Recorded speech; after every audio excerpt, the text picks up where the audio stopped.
Aujourd'hui, on vous donne l'impression d'être en Russie, mais en fait, on se trouve dans la rue Daru, dans le 8e arrondissement de Paris. On prend 5 minutes pour tout savoir sur la cathédrale Saint-Alexandre Nevski, qui est l'église russe orthodoxe de Paris. Alors en fait, elle date du 19e siècle. À l'époque, il y a une forte communauté russe dans la capitale et Napoléon III va donner son accord pour qu'on construise un lieu de culte permanent pour eux. Donc ce projet va être en partie financé par le tsar Alexandre II et par des dons de particuliers qui proviennent du monde entier et également d'autres communautés comme les catholiques, les protestants. Tout le monde va se réunir pour qu'on puisse construire cette église qui deviendra cathédrale 60 ans plus tard. Alors au départ, voilà, elle est inaugurée en 1861. On va s'approcher un petit peu pour voir son architecture parce qu'elle est confiée à deux architectes russes, donc Kouzmine et Strom, qui sont des membres de l'Académie des Beaux-Arts de Saint-Pétersbourg et qui vont donc faire cette église dans un style qu'on appelle byzantino-moscovite. Alors en fait, ils s'inspirent de restaurations qui viennent d'être faites à la basilique Sainte-Sophie à Istanbul, donc pour le côté byzantin, et moscovite, on le voit notamment avec ces petites pyramides donc qu'on appelle des chatiors et qui sont couronnées donc de bulbes dorés, eux-mêmes couronnés par la croix orthodoxe. Alors la croix orthodoxe, elle diffère un peu de la croix chrétienne qu'on connaît habituellement parce qu'on rajoute une petite barre au-dessus qui représente donc le panneau qui était au-dessus du Christ qui avait été rajouté par Ponce Pilate avec l'inscription INRI et une petite barre également en dessous qui représente l'endroit où le Christ pose ses pieds. Donc ça c'est la croix voilà, typique orthodoxe. Le Christ d'ailleurs, toutes ces là, on n'arrive peut-être pas à voir les 5, mais il y a 5 bulbes dorés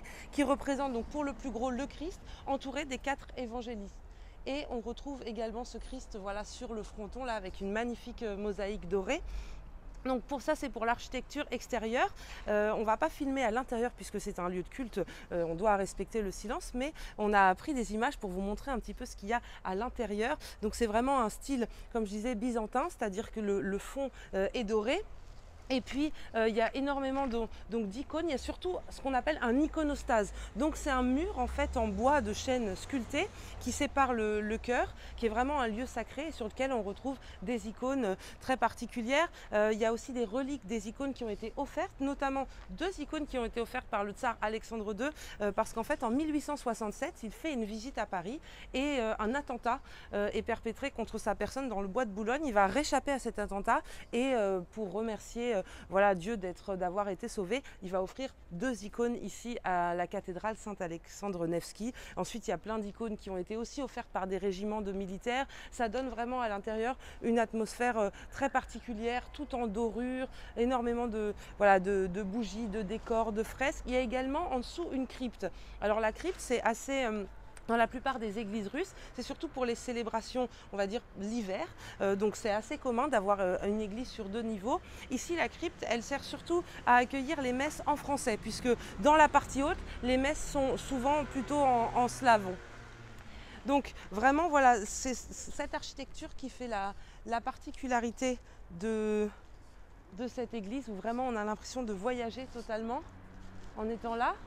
Il y a des événements marquants aussi qui ont eu lieu ici.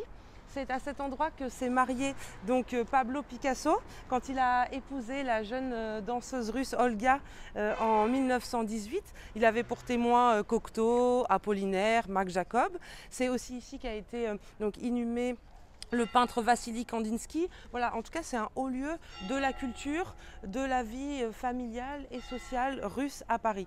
Il y a d'autres églises russes et il y en a une qui est très moderne, qui se trouve donc près de la Tour Eiffel. Il y en a une autre qui est tout en bois aussi très charmante qui se trouve donc rue Crimée. Mais voilà, celle-ci c'est vraiment, on va dire, la cathédrale principale, cathédrale russe orthodoxe. Donc n'hésitez pas à venir la visiter. En ce moment, comme dans tous les lieux publics, il faut un masque obligatoire. Elle est ouverte à la visite les mardis, jeudis, vendredis et dimanches entre 15h et 18h. Donc vraiment, voilà, n'hésitez pas à venir ici parce qu'on a l'impression de totalement voyager hors du temps et hors de Paris. Donc j'espère que cette vidéo vous aura plu et on se revoit bientôt pour une prochaine vidéo. Au revoir.